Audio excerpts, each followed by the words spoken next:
안녕하세요. 박수유라고 합니다. 네, 우리는 남북 관계를 연구할 때 기본적으로 우리가 북한을 어떻게 바라보는지, 남북 관계를 둘러싼 주변 환경은 어떤지 이런 의제들을 주로 다루는데요. 이에 못지않게 중요하지만 우리가 자주 간과하는 주제가 북한은 과연 우리를 어떻게 바라보는지 부분입니다. 북한의 대남 인식이라고도 표현하는데요. 저는 오늘 북한이 우리나라의 민주화라는 변화를 어떻게 인식해 왔는지 북한 미디어에 드러난 표현들을 통해서 살펴볼 예정입니다. 대남 인식이라는 것에 관해 이야기하기에 앞서 보편적으로 우리가 인식이라는 것을 할 때 여기에 어떤 요인들이 영향을 미칠까요? 예를 들어서 A라는 사람이 B라는 사람에 대한 인식을 형성해 간다고 한다면 가장 먼저 B라는 사람이 어떤 사람인지가 중요하고 그리고 그런 평가를 하는 주체인 A라는 사람이 어떤 사람이며 지금 당장 어떤 상황에 놓여 있는지에 따라서도 인식이 달라질 거고요. 마지막으로 이 둘을 둘러싼 환경, 예를 들어 지금 대화를 나눌 수 있는 분위기인지 주변 사람들은 누구와 더 우호적인지 이런 주변 환경도 영향을 미칠 겁니다. 이게 북한의 남한에 대한 인식, 대남 인식에도 똑같이 적용이 됩니다. 앞서 말씀드렸던 것처럼 크게 세 가지 요인이 인식을 형성하는 데 영향을 미치는데 바로 남한 사회 요인, 북한 내부적 요인, 그리고 남북한을 둘러싼 국제 환경적 요인, 이렇게가 핵심적인 변수라고 볼 수 있습니다. 8, 90년대를 예로 들어서 당시에 북한의 대남 인식이 어떤 요인들의 영향을 받아 형성되었는지 살펴보면요. 우선 당시는 냉전기에서 탈냉전기로 넘어가는 세계사적으로 매우 중요한 시기였기 때문에 국제사회 환경이 격변하고 있었습니다. 북한의 든든한 뒷배 역할을 해왔던 소련이 붕괴됐고 중국이 개혁 개방에 동참하면서 사회주의권 국가들의 혁명 역량이 약화되는 시기였습니다.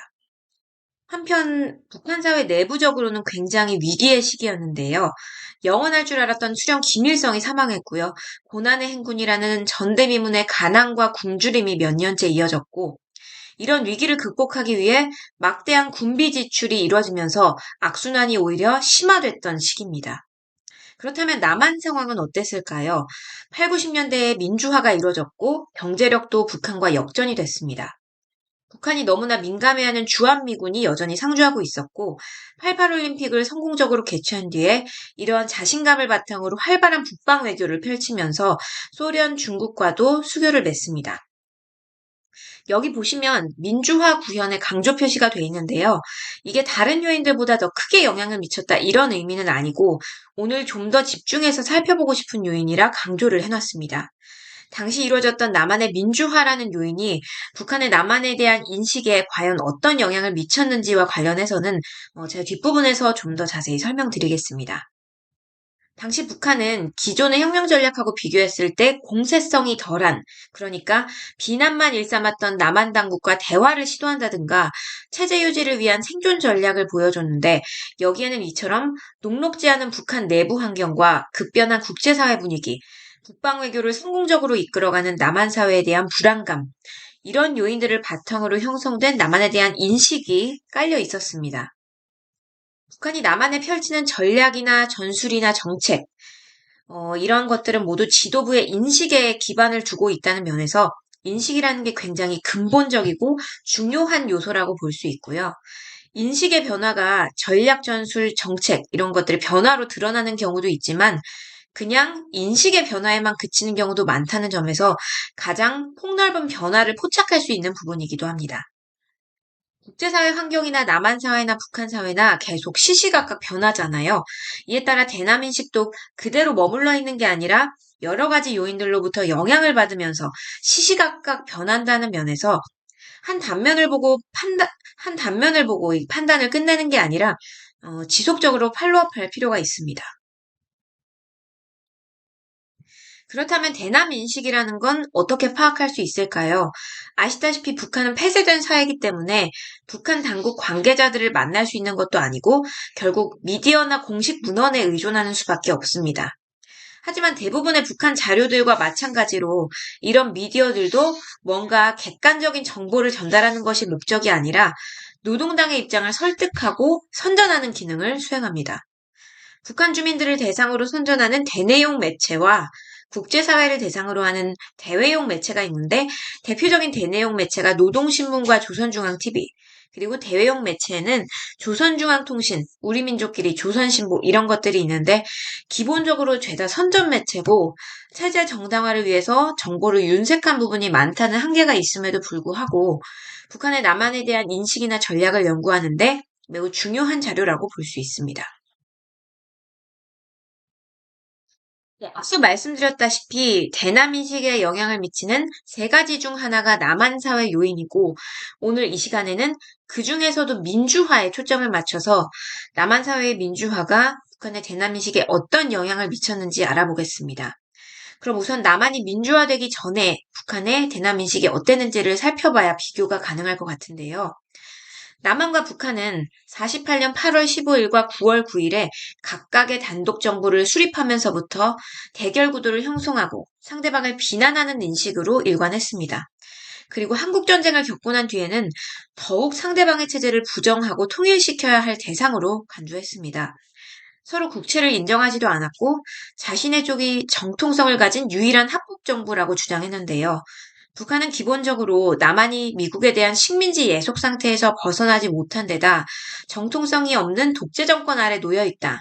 이런 대남 인식에 기초를 하고 있었고 마찬가지로 남한 민주화 세력들에 대해서도 그리 높이 평가하지 않았습니다. 그저 통일을 이루게 되면 자신들을 보조할 수 있는 영향 정도로 여겼고 남한 민중의 저항이나 역량에 대해서도 그렇게 의미 있는 평가를 내놓지는 않았습니다. 이런 인식이 깔려 있었기 때문에 당시 대남 전략도 민주기지라는 형태로, 민주기지론이라는 형태로 처음 제시가 됐습니다. 민주기지론이라는 게 북한 지역을 민주기지로 강화하고 이를 토대로 공산주의적인 통일을 이루겠다는 주장입니다. 남한 민중들은 미국의 식민 예속과 독재 정권에 신음하는 북한 민주기지를 통해 구원받아야 할 수동적 존재에 불과하다고 인식을 했습니다. 그런데 이런 남북관계가 80년대부터 조금씩 변화의 조짐을 보이기 시작했습니다. 남한 사회에서 민주화 운동이 활발해지고 87년에는 직선 재개헌으로 절차적 민주주의까지 달성을 했죠. 그리고 뒤이어 90년대에는 군부 출신이 아닌 최초의 민간인 정부가 출범하고 야권으로 평화적 정권 교체까지 이루면서 민주주의가 상당히 도약하게 됩니다. 당시에도 북한은 여전히 세습 독재 체제를 유지하고 있었던 반면에 남한은 독재 체제에서 벗어나 민주 체제로의 변화를 지속하고 있었던 거죠. 이에 따라 북한도 남한 정권의 정당성을 점차 높게 인식하기 시작했고 결과적으로 강경하고 혁명적이었던 전략이 공존을 도모하는 모습 또한 보이기 시작합니다. 쉽게 말해서 남한 사회가 민주화하고 남한 정권의 정당성이 높아짐에 따라 북한의 대남 인식도 공세성을 조금씩 낮춰가면서 이런 남한 사회 변화상을 반영하는 모습을 보였던 것이죠. 북한이 남한을 보는 시각이 큰 틀에서 보면 비난과 부정 일색이지만 실제로 보도 내용을 면밀히 살펴보면 미묘한 변화를 보이고 있습니다. 이게 시기별로 급격하게 변한다기보다는 강조되거나 사라진 표현들이 조금씩 발생한다거나 일정한 경향성을 보이게 되는데요. 이 인식이라는 것이 갑작스럽게 등장하는 것이 아니라 오랜 시간 쌓이고 누적된 결과물이라는 걸 보여주고 있습니다. 실제로 당시에 북한 미디어의 보도 내용이나 남한에 대한 대응이라든가 전략의 변화를 통해서도 이 민주화라는 한국의 변화가 북한이 의식하지 않을 수 없는 큰 요인이었음을 보여주고 있습니다. 왜냐하면 70년대 중반 이래로 남북한 간의 경제력이 역전됐을 뿐 아니라 87년 이후로는 남한의 비교적 안정된 민주적 질서가 고착됐기 때문에 기존에 상정했던 남북관계나 국내외 상황이 크게 바뀌었거든요. 남한에 외쳐왔던 반독재 민주화 구호나 독재 정권을 비판하고 혁명 전략으로 이걸 활용했던 게 막상 남한 사회가 민주화를 이루기 시작하고 남한 내에 동원할 수 있는 혁명 세력도 약화되니까 북한의 입장에서도 기존의 구호나 전략을 수정할 수밖에 없는 상황이 된 거죠. 당시 북한의 입장에서도 이런 남한 사회의 변화가 놀라웠을 겁니다. 그래서 4.19 혁명이나 5.16 군사정변 때만 해도 남한 사회가 식민지 반봉건 사회라는 좀 아니한 분석, 혹은 민주기지론 같은 비현실적으로 공세적인 전략에서 벗어나지 못하다가 이런 변화된 인식을 토대로 실제 액션도 바뀌는 모습을 보이게 됩니다. 이게 단번에 바뀌었다기보다는 민주화가 진행돼 가면서 남한에서 민주화가 한 단계 진전됐다고 할 수 있을 만한 중요한 사건들이 이렇게 하나씩 발생하면서 차츰차츰 이렇게 변화하게 되는데요. 남한의 민주화 자체가 단기적인 사회 현상이 아니라 수십 년간 지속적으로 강화되어 온 사회적 변화고 지금까지도 진행이 되고 있기 때문에 이에 대한 북한의 인식도 계속 바뀔 수밖에 없겠죠. 네, 북한은 남한에서 민주화가 급격히 신장된 시기인 8, 90년대를 중심으로 살펴볼 텐데요. 당시 일어났던 5.18 광주 민주화 운동과 60 민주항쟁이라는 두 민주화 운동과 문민정부와 국민의 정부라는 두 차례의 정부 출범, 이 네 가지 사건들을 중심으로 그 궤적을 살펴보겠습니다. 본격적인 논의에 앞서서 남한과 북한에서 사용하는 민주주의라는 개념의 차이가 크기 때문에 정리하고 넘어가면 좋을 것 같습니다. 먼저 보편적인 사전적 개념을 살펴볼 때 민주주의란 보통 선거권, 주기적인 선거, 정당 간의 경쟁을 통한 정부의 구성, 이런 민주적 경쟁의 규칙을 확립하는 절차적 최소 요건을 갖춘 정치체제를 의미합니다.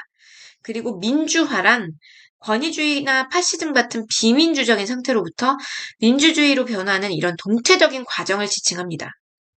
하지만 북한을 포함한 사회주의 정치 체제들도 자기들이 민주주의라고 주장하잖아요. 이를 통해서도 알 수 있듯이 두 체제에서 민주주의라는 개념은 동일하게 인식되고 있지 않습니다. 북한에서 민주주의의 사전적 개념은 이게 북한 사전에 수록된 내용을 가져온 건데요. 근로인민 대중의 의사를 집대성한 정치, 국가가 노동자, 농민을 비롯한 근로인민들의 의사에 따라 정책을 세우고 인민대중의 이익에 맞게 그것을 관철해 근로인민대중의 참다운 자유와 권리, 행복한 생활을 실질적으로 보장해주는 것이다.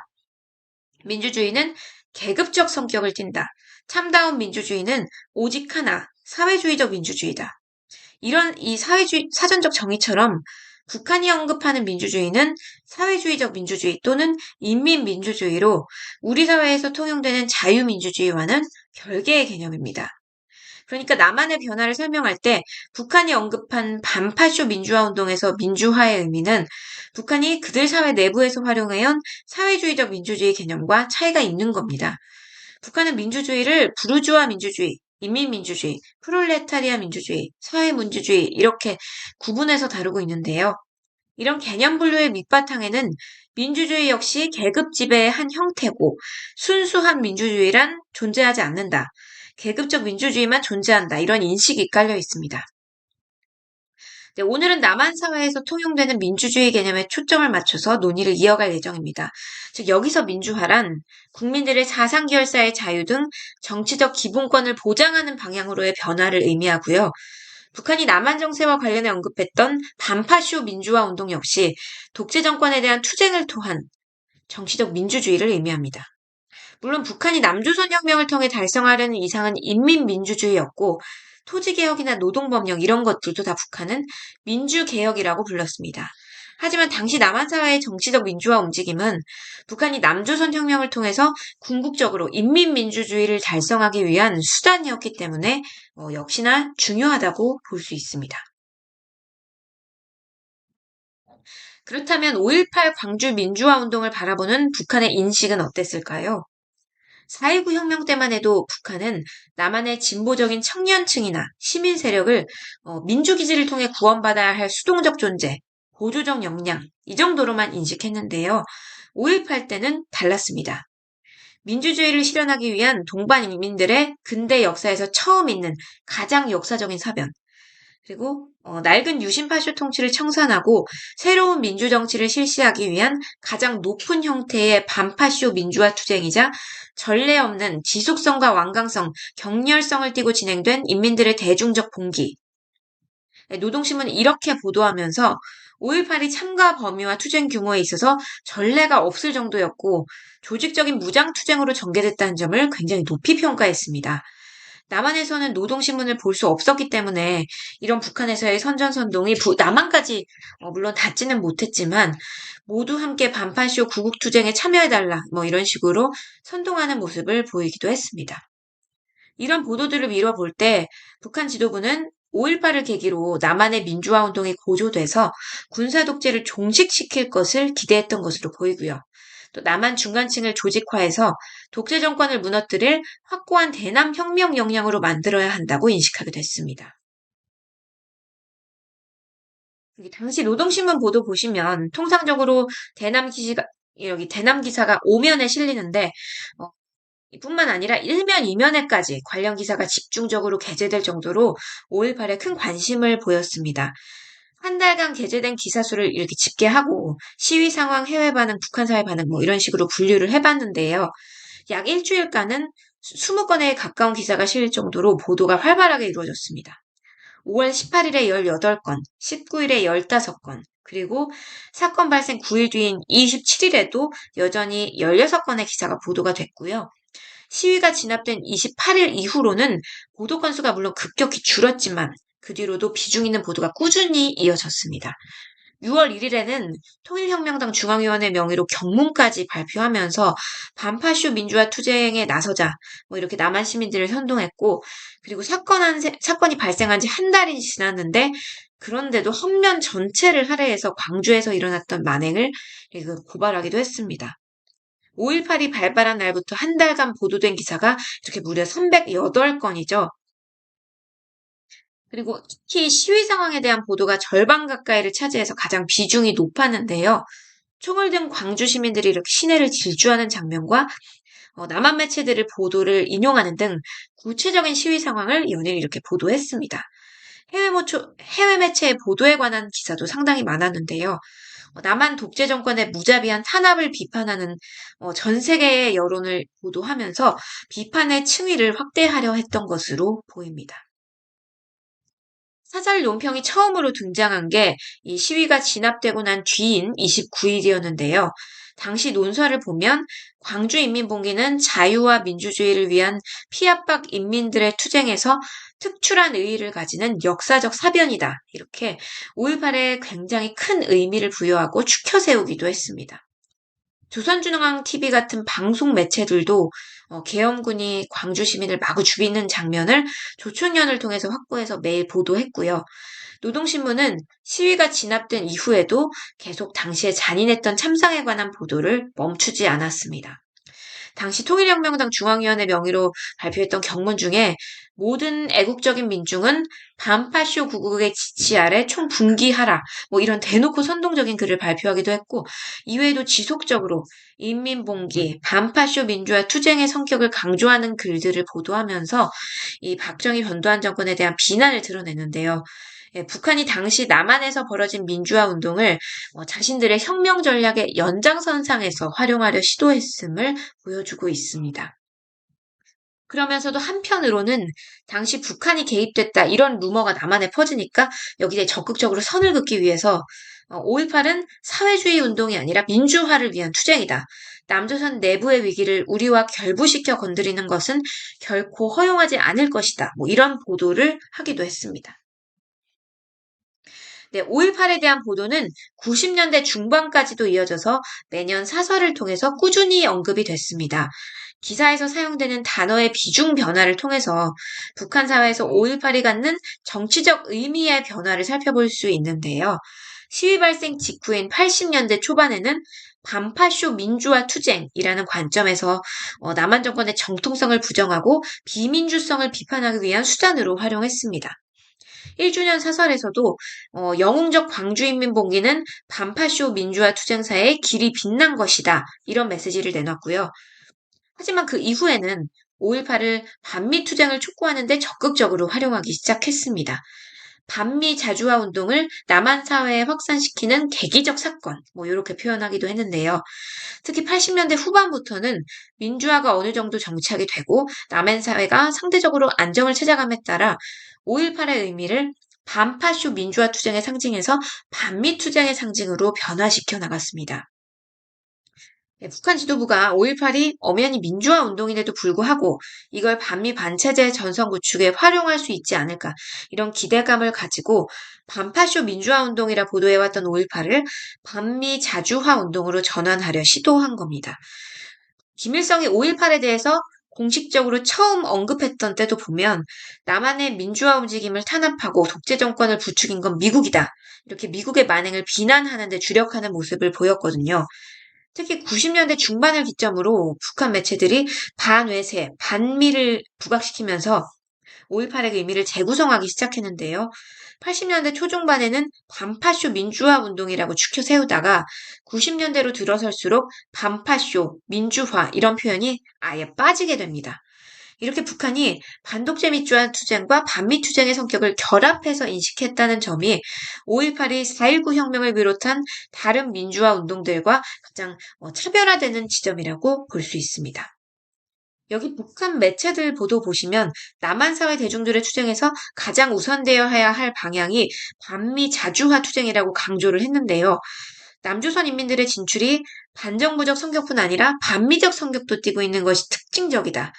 남조선 사람들은 남조선이 민주화되며 미국이 남조선으로부터 물러가고 그 누구도 외부로부터 나라의 통일을 방해받지 말 것을 요구하고 있다. 이런 보도를 하고 있고요. 북한에서는 5.18을 아예 국가 기념일로 지정해서 이렇게 매년 기념하고 있는데 반미 투쟁으로만 이렇게 북한 주민들에게 선전하다 보니까 탈북민들도 북한에서 5.18을 반미 투쟁으로만 잘못 알고 있다가 남한에 와서야 실제 성격이 반독재 민주화 투쟁이라는 걸 알게 됐다고 밝히기도 했습니다. 북한은 또 4.19 때부터 87년까지 남한 민주화 운동에서 제기됐던 반미 구호의 내용을 분석하기도 했는데 미군 철거를 요구한 게 60년대에는 4%, 70년대에는 1.6%, 근데 80년대에는 40% 이상을 차지했다며 이 5.18을 계기로 남한 사회의 반미 투쟁이 본격적으로 시작됐다고 주장하기도 했습니다. 이처럼 북한은 미국이 5.18을 탄압했던 것이 반미 자주화 투쟁을 폭발시킨 동기가 됐고 이를 계기로 남한 사회의 반미 자주화 투쟁이 새로운 길로 들어서게 된 것이다. 이런 인식을 가지고 있는 것으로 분석이 됩니다. 한편 남한의 민주주의가 공고하게 자리 잡은 2010년대에는 5.18 관련 보도가 확연하게 줄어든 모습을 보였습니다. 2011년에 김정은 정권 들어서는 5.18이 광주 학살로 정의되면서 군부에 의한 학살 측면이 강조되기도 했지만 19년도에 보도된 관련 기사는 26건, 2020년에는 6건, 2021년에는 단 한 건도 없습니다. 북한 대남 선전 매체인 오늘의 전선, 우리 민족끼리 메아리 이런 곳들도 광주인민봉기가 반파쇼 민주화운동 투쟁사에서 가장 빛나는 역사적 사변이다. 이런 보도를 계속 이어가고 있지만 북한 주민을 대상으로 한 노동신문에서는 보도가 아예 사라진 겁니다. 그 이유에 대해서는 이론 추론이 가능합니다. 80년대 후반부터 남한 사회의 절차적 민주화가 정착하기 시작하면서 북한은 5.18에 대한 보도를 자제했을 뿐 아니라 그 의미를 반파쇼 민주화 투쟁의 상징에서 반미 투쟁의 상징에 국한되도록 변화시켜 나갔죠. 남한의 경제력이 급격히 상승하고 민주화도 진전되면서 남한 시민들이 뭔가 북한의 선전선동에 무관심해졌고 남한 독재 정권을 비판하던 북한의 주장이 남한 시민사회에 먹혀들 여지도 좀 많이 줄어들었다는 점이 북한의 5.18 활용 방식에까지 이렇게 영향을 미친 건데요. 과거에는 남한의 독재 정권을 비판하고 정통성을 문제 삼기 위한 수단, 그리고 역으로 북한 정권의 정당성을 확보하는 계기로 5.18이 활용이 됐지만 이렇게 남한이 확실하게 민주화를 이룬 지금 시점에는 당시의 민주화 운동이 북한 주민들에게 알려지면 오히려 지금 북한의 세습 정권에 위협이 될 수도 있다 이렇게 판단했기 때문인 것으로 보입니다. 다음은 60 민주 항쟁으로 넘어가겠습니다. 당시 야당과 제야운동권은 직선제로 개헌을 요구하면서 전두환 정권을 거칠게 몰아붙였지만 여당인 민정당은 우선 88 올림픽을 성공적으로 치르고 나서 국민들의 뜻을 물은 후에 개헌하겠다는 이런 입장이었죠. 이런 가운데 야당 인사들이 학생들의 극렬한 반미 구호에는 우리가 동조할 수 없다 이렇게 선을 긋는 태도를 드러내자 학생들은 시민당을 기회주의 정당이라고 비판하면서 본격적으로 시위에 나서기 시작했는데요. 여기에 불을 지핀 건 여기 연세대에서 시위 중이던 이한열 열사가 최루탄에 맞아 피를 흘리고 이렇게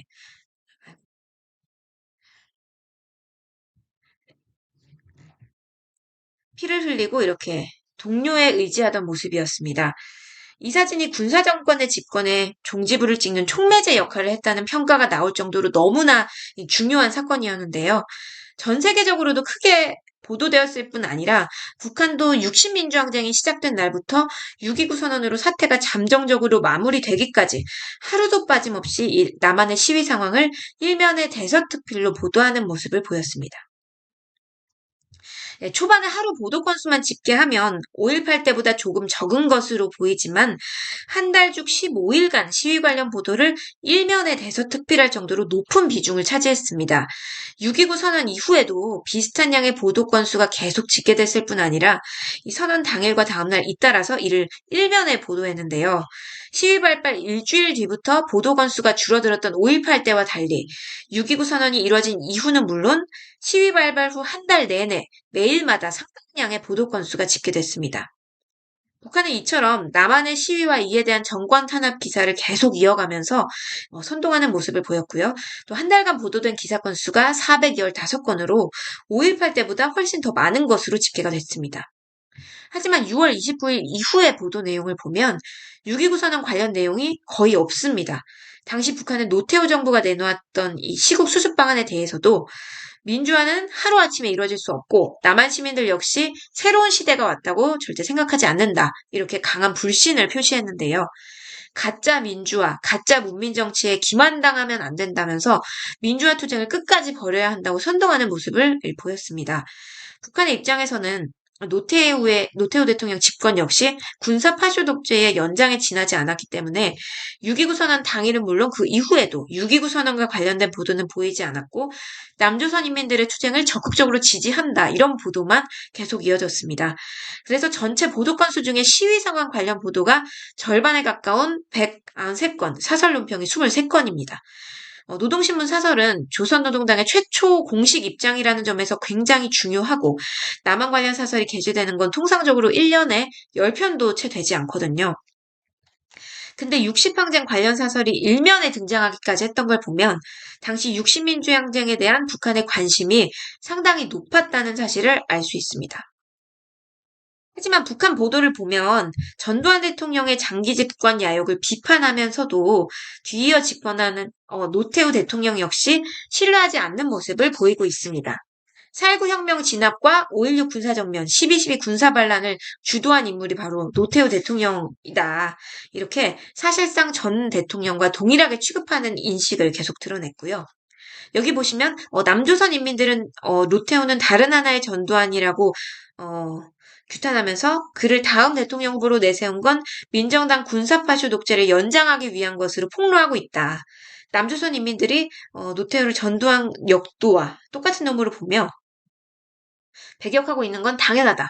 똑같이 군사불안당의 파쇼 살인 악당이다. 이런 보도들도 보면 비록 노 대통령이 직선제로 선출됐을지라도 이런 남한에서 절차적 민주주의 성과는 북한에 큰 의미가 없었으며 단지 군사파쇼 독재의 연장에 지나지 않았다는 걸 의미합니다. 북한이 이처럼 새로 집권할 노태우 대통령 역시 전두환 대통령과 다름없다는 사실을 계속 선전하면서 60민주항쟁을 촉발시킨 중요한 두 사건이었던 박종철 고문 치사 사건이나 이한열 열사의 죽음을 6.29 선언 이후에도 계속 상기시키고 독재 정권에 대한 분노를 유발하는 보도를 이어갔습니다. 한편 북한은 60항쟁도 5.18 때처럼 반미 시위로 인식하는 모습을 보였습니다. 북한의 궁극적인 목적이 남한 독재 정권을 몰아내는 것뿐만 아니라 주한미군을 철수시키고 미국 세력들을 몰아내는 데 있다는 걸 알 수 있는데요. 북한은 5.18 때도 미국이 시위에 대한 탄압을 비호했던 게 반미자주화 투쟁을 폭발시킨 기본 동기가 됐다고 보도했었는데 60항쟁 때도 보면 이게 일면에 보도됐던 기사인데요. 기사의 내용에 보면 대학생들이 외친 구호가 군사독재 타도, 민주주의 수호, 이런 것들이라고 적시돼 있지만 기사의 제목은 미국 놈들을 몰아내라. 우리는 조국 통일을 원한다. 이렇게 시위 세력의 주요 의제가 반미인 것으로 몰아가고 있고 반파쇼 민주화 투쟁 앞에도 꼭 반미라는 수식어를 이렇게 붙이는 모습입니다. 그리고 북한은 5.18 때는 청년과 노동자들이 시위의 주축을 이뤘던 데 비해 60항쟁은 다양한 직업과 계급별 조합들이 생겨나 조직적으로 참여했다. 이 점에 주목을 했습니다.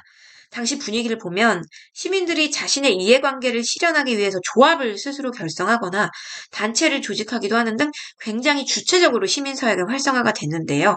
이런 시민사회의 자율적인 공간을 통해 민주화 운동이 자연스럽게 통일운동으로까지 확장이 됐기 때문에 이 중 일부는 북한에 대해서도 굉장히 적극적인 태도를 보였습니다.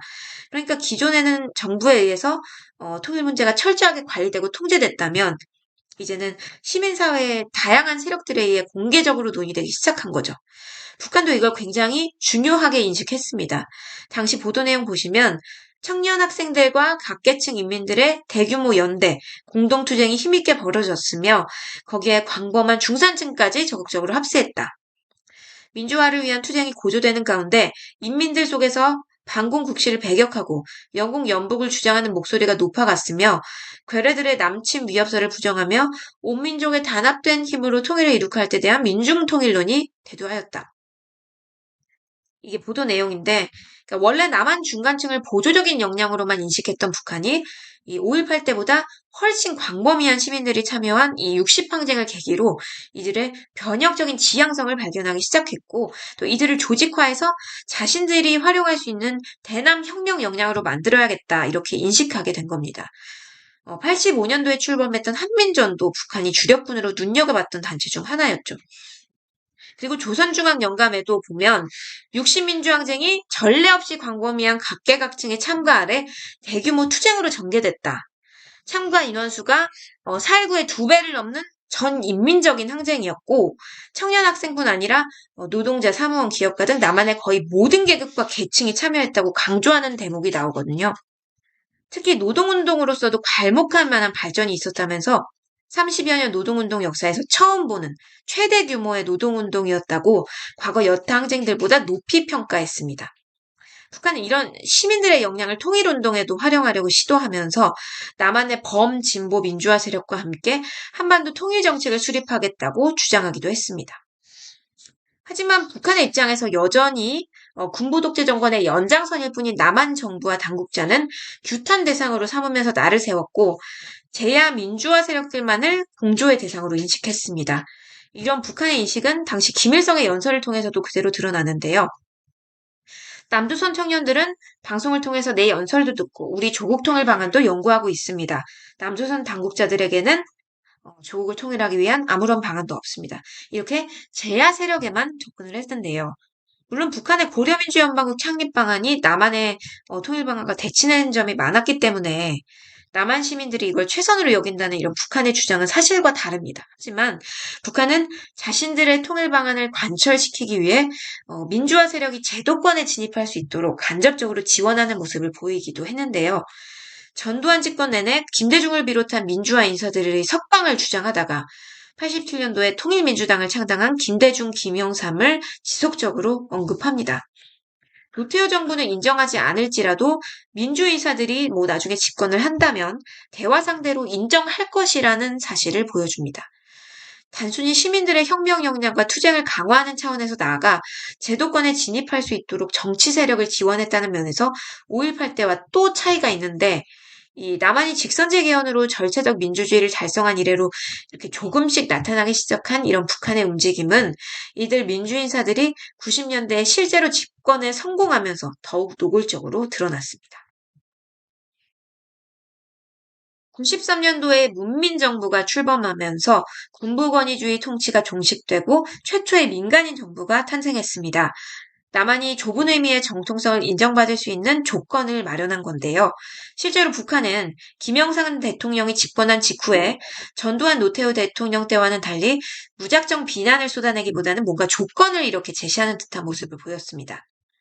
예를 들면 김영삼이 다음번 정권을 진정 문민정권으로 되게 하려면 국가보안법과 보안관찰법, 집회 및 시위에 관한 법률과 같은 반민주적이며 반인륜적인 악법들을 개정 또는 폐지해야 한다. 이런 식이죠.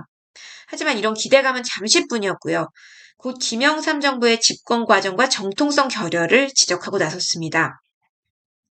여기 보시면 지난해 대선 역시 국가보안법 등의 악용으로 생겨난 수많은 양심수를 감옥에 가둬둔 채 벌어졌다면서 새 정부의 정통성을 인정할 수 없다고 밝혔는데요. 북한은 3당 합당으로 출범한 데다 민주화 세력을 탄압한 이 문민정부의 정통성과 민주성이 결여돼 있다면서 시위가 지속되도록 선동했습니다.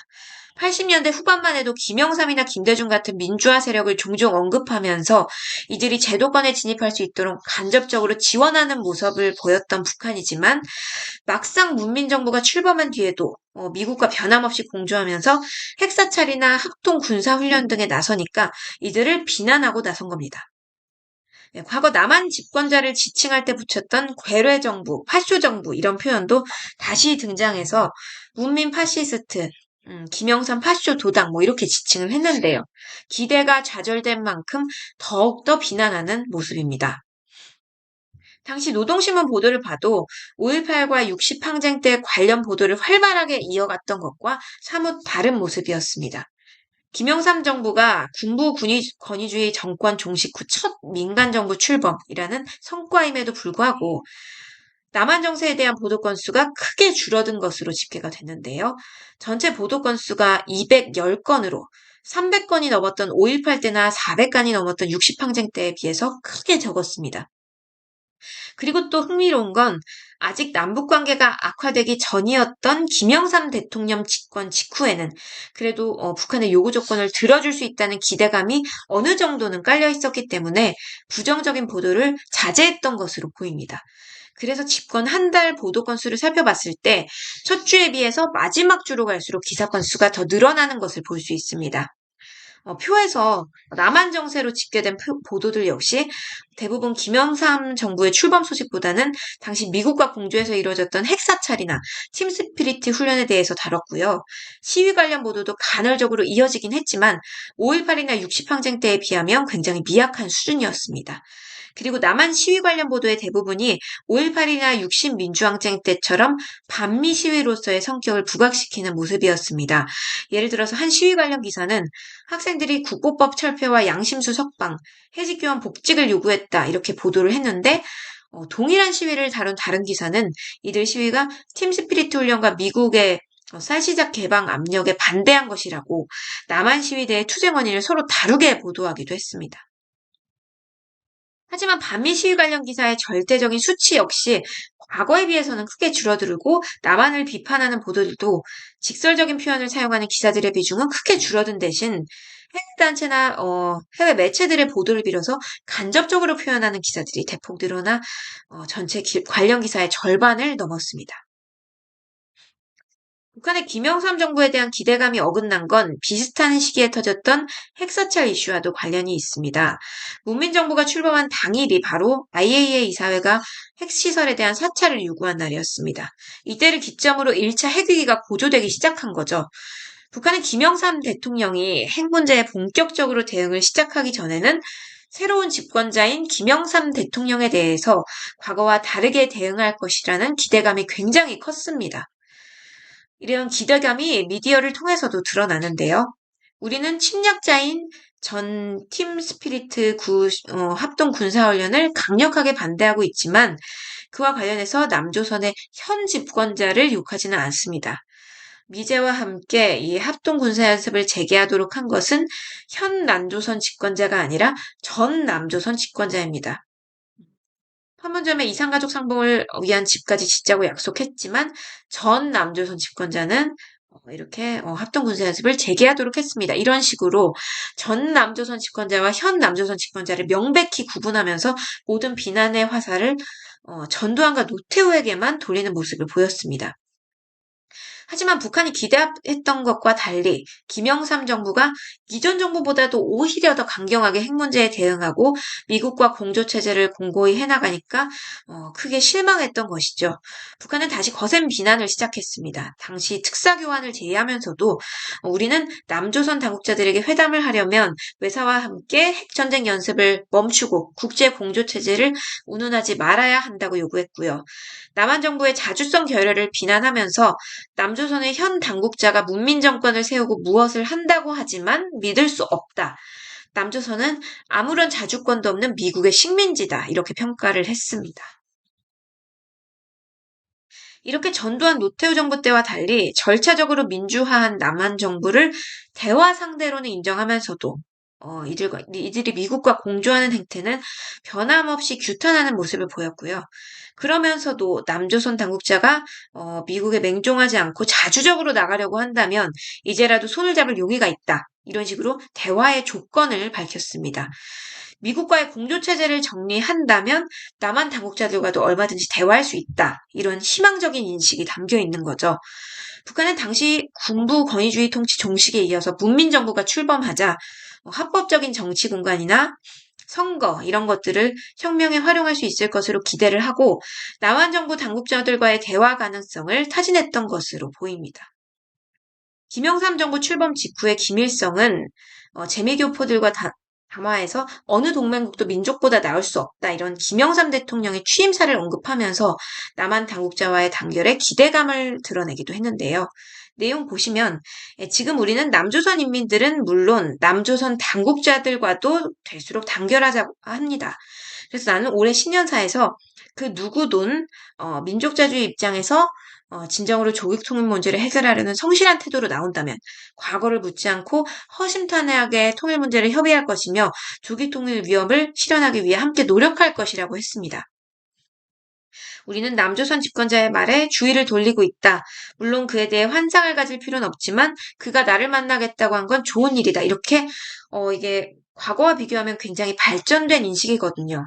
미국과 남한 정부를 규탄 대상으로만 삼아왔던 북한이 김영삼 정권을 반미 공조를 함께 해나갈 대상으로 언급한 이 과거와 큰 차이를 보였다고 평가할 수 있습니다. 물론 북한은 이 끈질긴 요구에도 불구하고 이전 정부와 다를 바 없이 미국과 공조하는 남한 정부에 큰 실망감을 느꼈습니다. 김영삼 정부 출범 이듬해 북한 신년사에서도 남조선의 이른바 문민정권이란 허울뿐이다. 실제로는 군부 독재 정권과 다른 게 없다. 남조선 인민들과 각계 인사들이 현 남조선 정권에 대해 더 이상 지켜볼 것도 없고 기대할 것도 없다고 한 건 응당한 일이다. 남조선 당국자들은 외세와 야합해서 우리 공화국을 반대하는 대규모 군사연습을 벌이고 우리 핵 문제를 구실로 군사적 대응이니 국제 종조 체제냐 하면서 위험한 국면에 몰아넣고 있다. 이런 내용이 지금 여기 적시돼 있는데 한 1년 만에 이렇게 남한 당국자들에 대한 인식이 확연하게 달라진 모습이 이렇게 드러납니다. 하지만 제어 세력들은 여전히 미국에 대항해서 공조할 수 있다는 기대감을 드러냈습니다. 김영삼 대통령 취임 한 달 뒤에 조국 통일을 위한 전민족 대단결 10대 강령을 내놨는데요. 각 당, 각파, 각계각층에게 동등한 대화의 기회를 주어야 하며 쌍무적, 다무적 대화를 발전시켜야 한다고 강조하거든요. 이 당국 간 대화가 결렬된 이후로는 남조선의 청년 학생들을 비롯한 각계층 인민들은 남북대화 교류를 정부 승인하에서만 할 수 있다는 괴뢰들의 창구 일원화 책동을 배격한다 이런 주장을 하면서 민간 주도의 통일을 주장했습니다. 이처럼 남한 집권 세력과 재화 민주화 세력을 철저하게 구별한 뒤 상반되게 인식했다는 점이 김영삼 정부 출범 후 북한이 보인 대남 인식의 가장 큰 특징이었습니다. 그리고 한국에서 최초로 야당으로의 평화적 정권 교체가 이루어지면서 김대중 정부가 출범합니다. 북한은 군부 독재 때부터 강하게 지지해온 김대중이 이렇게 집권에 성공하자 기대감을 품었는데요. 당시 노동신문과 조선인민국 공동사설에 보면 이례적으로 대미 대일 관계에 대해서는 일절 언급이 없고 남북한 관계만을 이렇게 언급을 했습니다. 단순히 정권이나 교체되고 대통령이나 바뀌어선 변화될 것이 아무것도 없다. 그리고 북한함의 사상과 제도를 초월해서 공존, 공영, 공리를 도모하고 전민족의 단결된 힘으로 조국 통일 위협을 성취하려는 우리의 원칙적 입장에는 추호도 변함이 없다. 이렇게 미국으로부터 자주성을 지키고 대화 협력 정책을 펼칠 것을 촉구했습니다. 하지만 또 막상 김대중 정부가 포용 정책에 대한 의지를 표명했을 때는 이에 대해 북한이 보인 반응은 부정적이었습니다. 보도 내용 보시면 남조선에서 또다시 정권이나 교체됐을 뿐 북남 관계 개선과 통일 문제 해결에서 달라질 것이 없다는 후환이 생기지 않기를 바란다. 무슨 일이나 출발이 중요하며 시작을 잘해야 한다.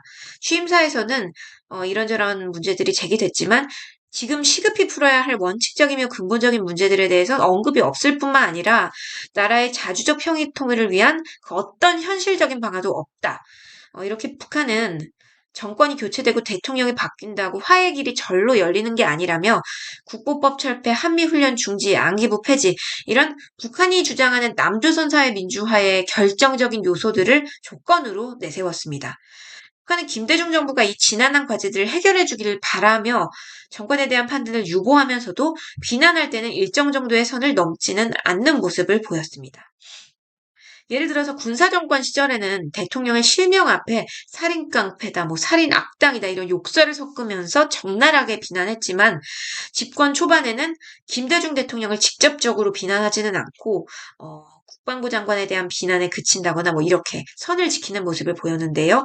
자신들이 과거부터 지지해왔던 민주화 세력인 김대중 대통령에 대한 기대감이 남아 있었고 이들을 직접적으로 비난하는 데는 부담을 느꼈던 것으로 보입니다. 하지만 김대중 대통령이 기대감에 미치지 못하자 또 비난하는 모습을 보였습니다.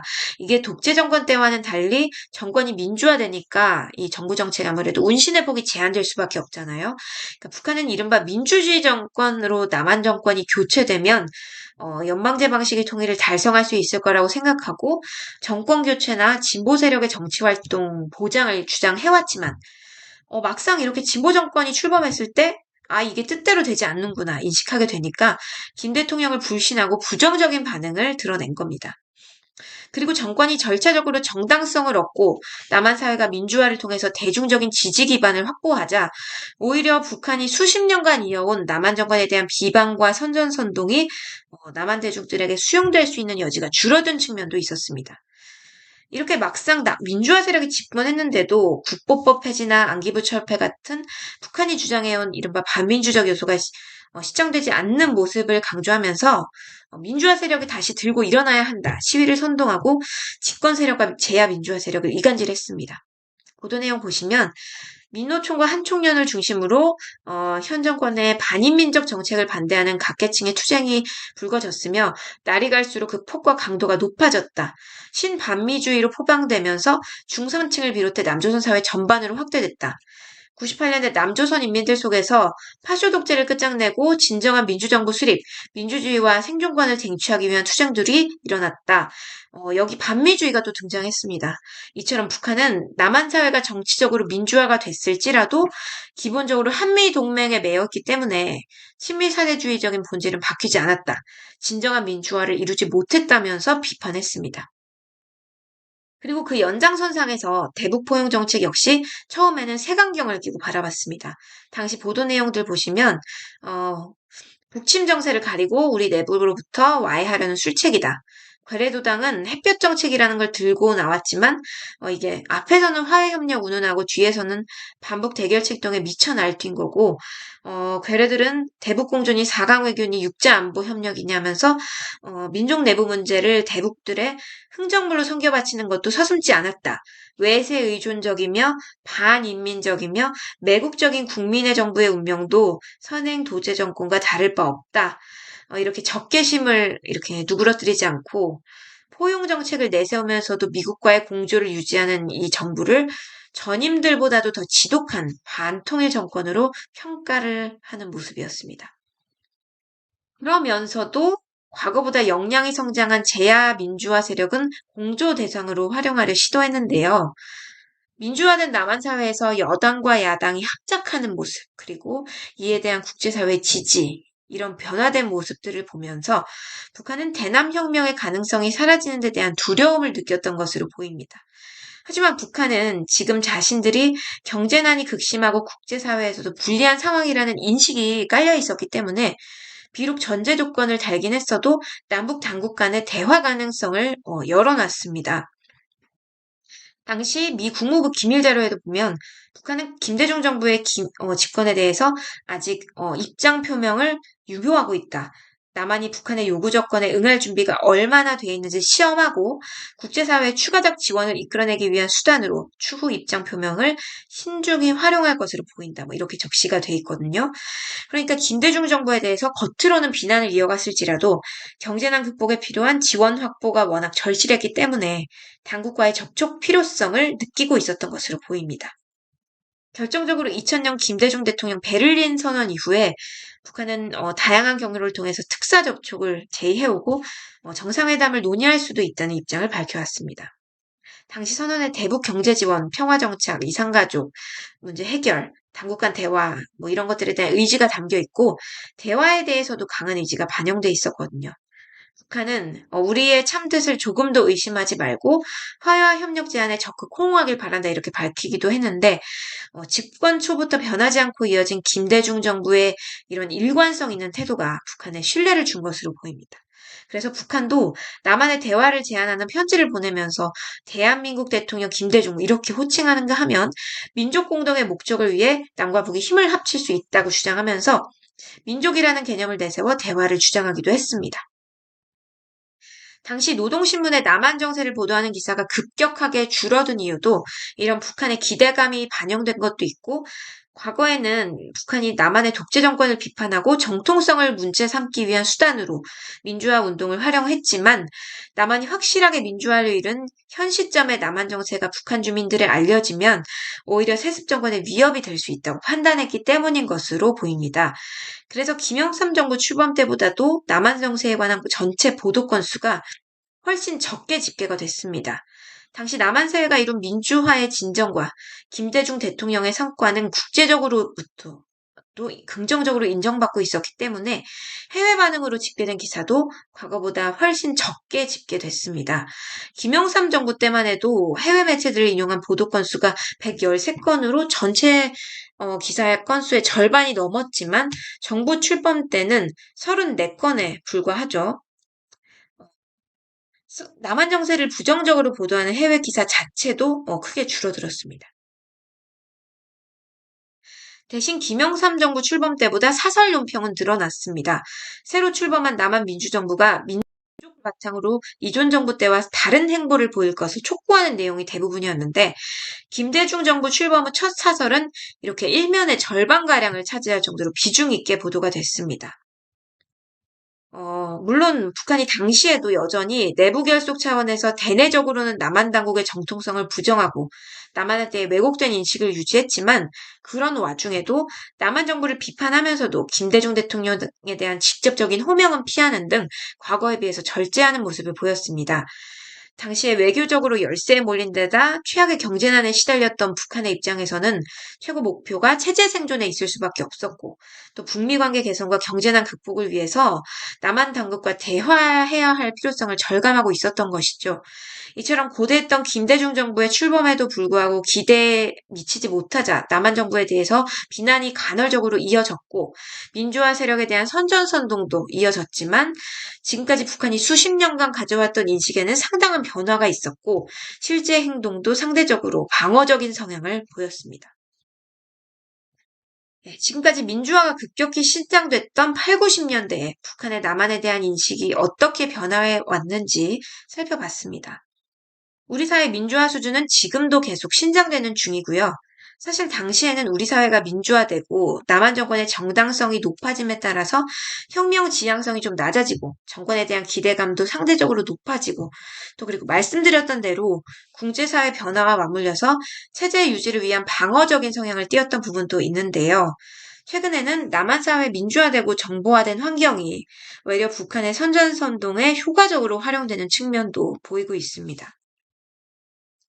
예를 들면 표현의 자유나 정치적 다양성 보장 이런 것들을 활용해서 반정부 집회를 유도하기도 하고 또 정보화가 크게 발전했기 때문에 인터넷 공론장이라는 새로운 수단을 이용해서 SNS로까지 확장된 사이버 선전선동을 북한이 활용하고 있습니다. 이처럼 대남인식이라는 게 아무래도 시시각각 변화하고 혁명 지향성이 낮아지거나 높아지거나 이런 식으로 결코 한 방향으로만 가는 게 아니라는 것을 알 수 있고요. 중요한 건 과거나 지금이나 북한은 남한의 민주화라는 변화를 인식할 때 자신들에게 유리하게 활용하려 시도하고 있다는 사실입니다. 그리고 그 연장선상에서 당규약 개정이라는 중요한 변화가 최근에 있었습니다. 북한이 2021년 제8차 당대회를 통해서 기존의 2016년 당규약에서 상당 부분이 수정된 새 노동당 규약을 공개했는데요. 북한이 이 당규약을 매체를 통해서 공개하지는 않았지만 이게 당이 국가를 지도하는 북한에서는 노동당 규약이 굉장히 남한의 사회에 대한 인식을 보여주는 매우 중요한 문헌이라는 점에서 꼭 짚고 넘어갈 필요가 있을 것 같습니다. 특히 대남혁명 전략 관련 내용에서 민족해방 민주주의 혁명의 과업 수행, 이게 사회의 자주적이며 민주주의적인 발전 실현 이렇게 변경이 됐고 사회의 민주화와 생존의 권리를 위한 남조선 인민들의 투쟁을 적극 지지 성원 이 문구가 아예 삭제된 것으로 확인이 됐는데요. 북한이 70년 5차 당대회에서 채택한 민족해방 민주주의 혁명이라는 용어를 50여 년 만에 삭제했다는 면에서 굉장히 중요한 변화라고 볼 수 있습니다.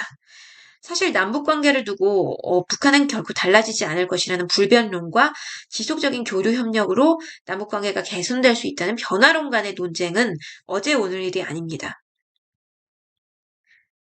이렇게 일각에서는 이번 수정된 당규약에서 민족해방 민주주의 혁명의 과업 수행이 삭제된 점을 두고 북한이 사실상 남조선 혁명론과 통일이라는 목표보다는 남한과의 공존을 모색하기 시작했음을 보여준다 이렇게 주장을 하고 있습니다. 물론 미제의 종국적인 청산이라는 표현이 여전히 언급되고 있는 점을 미뤄볼 때 여전히 민족해방을 중시하지만 남한의 민주주의 혁명 필요성에 대한 언급이 없다는 점은 분명한 변화라는 설명도 있습니다. 반면 북한의 한반도 공산화 통일을 위한 대남 전략은 쉽게 변화되기 어려울 것이라는 현실주의적인 주장도 있습니다. 사회의 자주적이며 민주주의적인 발전 실현 이 표현은 민족해방 민주주의 혁명이라는 문구를 풀어 쓴 표현에 불과하기 때문에 근본적인 변화로 볼 수 없다는 주장인 거죠.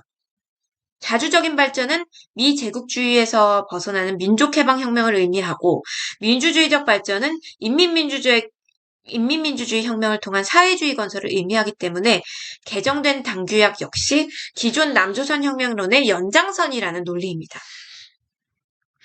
저희가 오늘 약 1시간에 걸쳐서 남한 사회 민주화에 따라 변화되어 온 북한의 대남 인식 변화를 살펴봤지만 대내외적인 정세를 반영해서 전략이나 전술을 수정할 수는 있을지라도 남조선 혁명론을 아예 폐기했다는 판단은 사실 쉽게 내리기 어려울 것 같습니다. 아까 제가 강의 초반부에 북한이 남한에 펼치는 전략이나 전술이나 정책이나 이런 것들이 모두 지도부의 인식에 기반을 두고 있다는 면에서 인식이라는 게 굉장히 근본적이고 중요한 요소다. 인식의 변화가 전략 전술 정책의 변화로 드러나는 경우도 있지만 단지 인식의 변화에만 그치는 경우도 많다는 점에서 가장 폭넓은 변화를 포착할 수 있는 부분이라고 말씀드렸는데요. 인식이 변할지라도 남조선 혁명론이라는 전략은 쉽게 폐기할 수 없는 게 만약에 그렇게 된다면 미국과 남한이 더 이상 북한의 적이 아니고 김일성 때부터 내려온 통일이라는 목표가 사라짐을 의미하기 때문입니다. 따라서 북한이 지난하게 주장해온 남조선은 미제의 식민지다, 주한미군 철수해야 한다 이런 주장은 북미 수교나 평화체제의 종전선언 이런 미국과 남한을 더 이상 적으로 규정할 수 없는 근본적인 변화가 일어나지 않는 한 사회 분위기 변화만으로는 걷어들이기가 어렵다고 볼 수 있습니다. 실제로 당규약 문장들을 보면 외세에 대한 거친 표현이 순화되고 우리 민족끼리 남조선 인민들의 투쟁을 적극 지지 성원, 민주주의 혁명 이런 표현들이 삭제되기는 했지만 통일, 민족 해방 이런 언급은 변함없이 이렇게 유지가 되고 있습니다. 그리고 남북 관계를 기존처럼 통일을 지향하는 특수관계로 볼 것인지 국가 대 국가 관계로 볼 것인지 북한은 과연 통일을 아직도 지향하고 있는지 이 부분도 지금 중요한 쟁점입니다. 북한이 최근에 대한민국이라는 우리 국호를 언급하기도 했고 현실적으로 국가 대 국가 관계로 나아갈 것으로 보인다.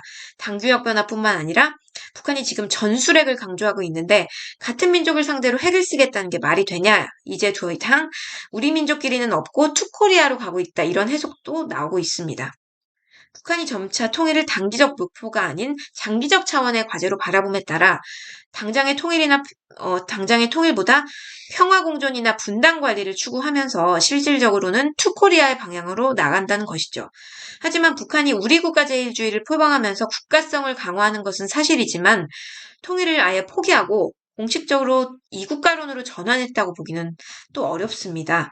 가까운 사례로 최근에 김정은이 남반부 전 영토 점령까지 거론하면서 군사계획을 점검하기도 했고 또 김여정 담화에 등장한 대한민국 표현은 이게 존중의 의미라기보다는 조롱의 의미에 가깝다. 이런 식으로 남한에서 해석을 놓고 논란이 발생하도록 유도하기 위한 선전선동의 일환이다. 이런 해석도 나옵니다. 그리고 분단 이래로 남북한 모두 이 통일에 대한 지향을 체제의 정당성을 확보하기 위한 차원에서 규정해 왔는데 만약 이걸 내려놓는다면 굉장히 이로부터 파생되는 갈등이 클 겁니다.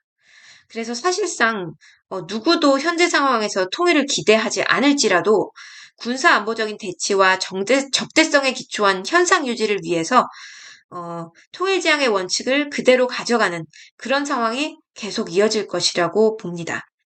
즉, 이 남조선 혁명론이 70여 년에 걸쳐서 남한의 사회 변화나 북한의 변화된 인식을 반영해서 변화해 왔지만 본질적인 목표까지 변했다는 판단은 쉽게 내릴 수 없을 것 같습니다. 물론 앞서 살펴봤듯이 남한 사회 민주화라는 변화가 북한의 인식에 큰 영향을 미쳤지만 당시에 그런 큰 사건들에도 불구하고 중요한 건 북한은 여전히 통일을 추구했고 그런 남한의 변화를 통일을 이루는데 이용하려 했다는 사실이죠. 한반도의 통일이라는 기본 노선은 새 당규약에서도 변함없이 지속되고 있고 개정된 당규약 역시 최종 목적을 공산주의 사회 건설이라고 명시하고 있습니다.